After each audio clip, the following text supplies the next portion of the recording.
इंद्रप्रस्थ, जिसे आज हम दिल्ली के नाम से जानते हैं, वहां से लगभग 150 किलोमीटर दूर आज के हरियाणा प्रांत में एक कुरुक्षेत्र जिला है। वहां पर एक युद्ध हुआ था जिसको हम 18 दिवसीय महाभारत के युद्ध के नाम से जानते हैं। एक ऐसा युद्ध जहां पर लाखों की सेना एकत्रित हुई थी।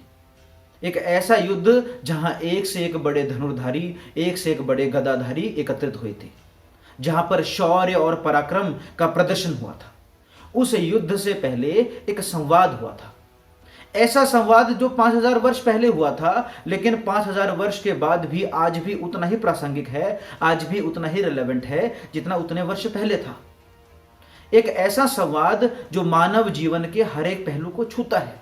एक ऐसा संवाद जो एक बिजनेसमैन के लिए भी है, एक ऐसा संवाद जो एक छात्र के लिए भी है, एक ऐसा संवाद जो एक परिवार के लिए भी है, एक ऐसा संवाद जो एक माँ के लिए भी है, एक ऐसा संवाद जो एक पिता के लिए भी है, एक ऐसा संवाद जो एक भाई के लिए भी है, एक ऐसा संवाद जो एक बहन के लिए भी है, एक ऐसा संवाद जिसके श्लोक का एक भाग योगः कर्मसु कौशलम इंडियन एडमिनिस्ट्रेटिव सर्विसेज और IIT खड़गपुर का ध्येय वाक्य बन जाता है। एक ऐसा संवाद जिसको पढ़कर युवा क्रांतिकारी भारतीय स्वतंत्रता आंदोलन में कूद जाते थे। एक ऐसा संवाद जिससे बाल गंगाधर तिलक प्रेरणा लेते थे, एक ऐसा संवाद जिससे महात्मा गांधी प्रेरणा लेते थे, एक ऐसा संवाद जिससे योगी अरविंद प्रेरणा लेते थे, एक ऐसा संवाद जिससे विनोबा भावे प्रेरणा लेते थे, एक ऐसा संवाद जिसको हाथ में लेकर स्वामी विवेकानंद भारत भूमि को पैर पैर नाप रहे थे, एक ऐसा संवाद जिसका प्रचार करने के लिए स्वामी विवेकानंद संपूर्ण विश्व में घूमे, एक ऐसा संवाद जिससे APJ अब्दुल कलाम प्रेरित थे, एक ऐसा संवाद जिसका ट्रांसलेशन आज विश्व की हर एक भाषा में मिलेगा, चाहे वो इंग्लिश हो, चाहे जर्मन हो, चाहे फ्रेंच हो, चाहे रशियन हो। ऐसा संवाद जिसको हम श्रीमद् भगवत गीता के नाम से जानते हैं, जिसमें 18 चैप्टर्स, 18 अध्याय हैं और 700 वर्सेज, 700 श्लोक हैं, जिसे हम मानव जीवन की सबसे उत्तम पुस्तक के रूप में, सबसे उत्तम संवाद के रूप में जानते हैं। उस श्रीमद् भगवत गीता की हम बात कर रहे हैं। वंदे मातरम। मैं निखिल यादव। आज हम बात करेंगे श्रीमद् भगवत गीता के कुछ पहलुओं पर। युद्ध की भूमि पर बोली हुई वाणी है श्रीमद् भगवत गीता। दुनिया के 2 सबसे फिट लोगों के बीच का संवाद है श्रीमद् भगवत गीता।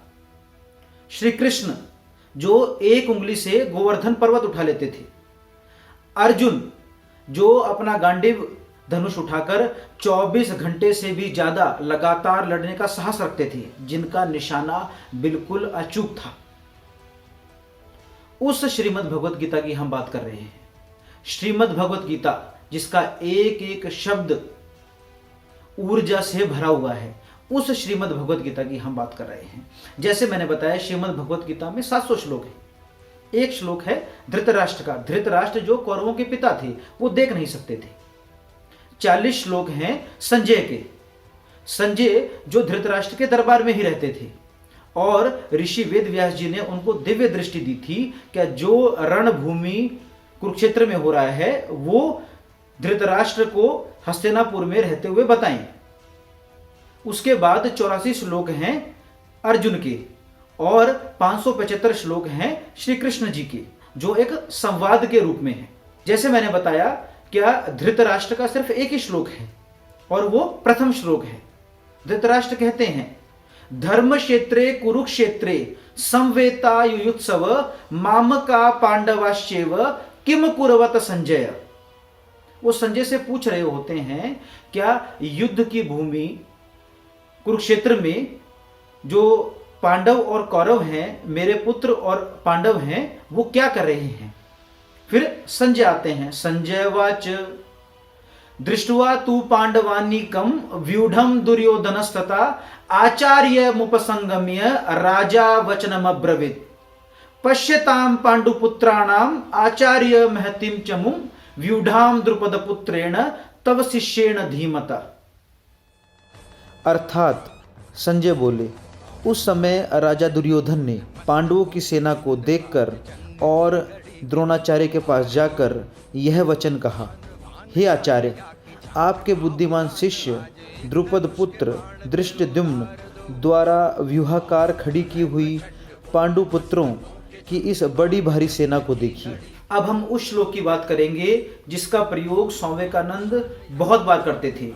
स्वामी जी कहते थे, नैनम छिंदन्ति शस्त्राणि नैनम दहति पावक न चैनम क्लदयन्त्यापो न सोष्यति मारुत। जिसका अर्थ हुआ, इस आत्मा को शस्त्र नहीं काट सकते, इसको आग नहीं जला सकती, इसको जल नहीं गला सकता और वायु नहीं सुखा सकता। इसके बाद हम उस श्लोक की बात करेंगे जो आज मैनेजमेंट से लेके इंडियन एडमिनिस्ट्रेटिव सर्विस से लेके हर एक फील्ड में कौशल निपुणता की ओर बढ़ाता है। बुद्धि युक्तो जहातीह उभे सुकृत दुष्कृते तस्माद योगाय युज्यस्व योगः कर्मसु कौशलम। जिसका अर्थ हुआ, समबुद्धि युक्त पुरुष पुण्य और पाप दोनों को इसी लोक में त्याग देता है, अर्थात उनसे मुक्त हो जाता है। इससे तू समत्व रूप योग में लग जा। यह समत्व रूप योग ही कर्मों में कुशलता है, अर्थात कर्म बंधन से छूटने का उपाय है। इसके बाद हम बात करेंगे एक ऐसे श्लोक की जो हमें अपने स्वयं का मित्र और अपने स्वयं का दुश्मन बताते हुए हमें आभास करवाता है क्या हमें अपने पैरों पे अपने दम पे खड़ा होना है, और अगर हम अपने आप को गिराएंगे तो वो भी अपने कारणों से गिराएंगे। उद्देरादात्मानात्मानं नात्मानं अवसादयेत् आत्मेव ह्यात्मनो बंधुर आत्मेव रिपुरात्मन। जिसका अर्थ है, अपने द्वारा अपना उद्धार करें और अपने को अधोगति में ना डालें, क्योंकि यह मनुष्य आप ही तो अपना मित्र है और आप ही अपना शत्रु है। इसके बाद हम उस श्लोक की बात करेंगे जो हर एक प्रकार से, चाहे वो घर में उम्र से बड़े हों, चाहे वो दायित्व में बड़े हों, या किसी भी प्रकार से जो श्रेष्ठ चरित्र है उसके दायित्व के बारे में उसको सचेत करता है। यद्यदाचरति श्रेष्ठ तत्तदेवे तरो जन सयत् प्रमाणम कुरुते लोकस्तद अनुवर्तते। श्रेष्ठ पुरुष जो जो आचरण करता है, अन्य पुरुष भी वैसा वैसा ही आचरण करने लगते हैं। वह जो कुछ प्रमाण कर देता है, समस्त मनुष्य समुदाय उसी के अनुसार बरतने लग जाता है। इसीलिए हम लोग ये कह सकते हैं कि श्रीमद् भगवत गीता संपूर्ण विश्व को, संपूर्ण मानवता को एक सकारात्मक दृष्टि प्रदान करती है।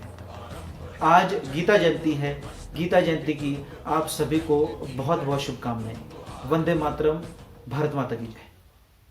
जिस कवि की कल्पना में जिंदगी हो प्रेम गीत, उस कवि को आज तुम नकार दो।